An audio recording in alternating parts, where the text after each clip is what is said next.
Hello for parents. So, meron nag-comment. Teka, basahin ko. Pera-pera ka lang, Doc. Mali yung napag-aralan mo. Sinungaling ka. Hindi naman nakakamatay kapag nakagat ng aso o pusa. Nakagat ako ng pusa, 4 na ngipin bumaon sa kamay ko. Buhay na buhay naman ako. Scam ka. Caps lang. Okay. Teka lang, napaka-high blood nyo naman po. Hi, Doc Rox here and I am a veterinarian. So, pag-usapan natin yan. Okay. So, lagi ko sinasabi sa video ko, di ba? Hindi inborn ang... tuloy niya na. Hindi inborn ang rabies. Yes. So, kung nakagat ka ng pusa mo, 4 na ngipin bumaon, paano yun? Nawala na ng ngipin yung pusa.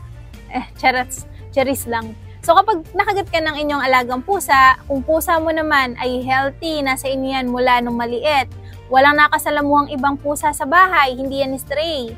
Also, meron yung anti-rabies vaccine, well, pwedeng walang rabies yan dahil, yun nga, hindi inborn ang rabies. Ibig sabihin, hindi yan pinanganak na meron ng rabies agad.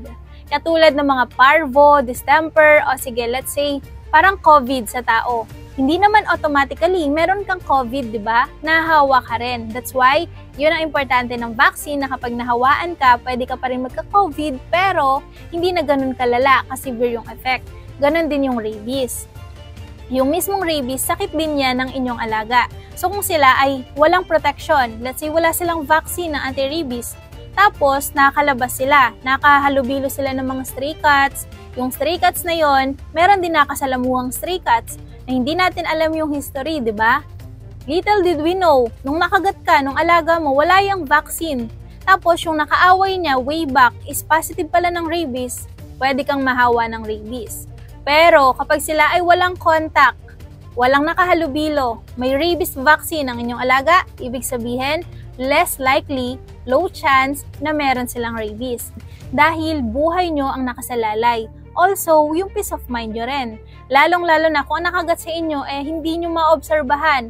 Gala, stray cats, stray dogs, nakagat lang kayo, dumaan lang kayo, nakagat nila kayo, nakalmot.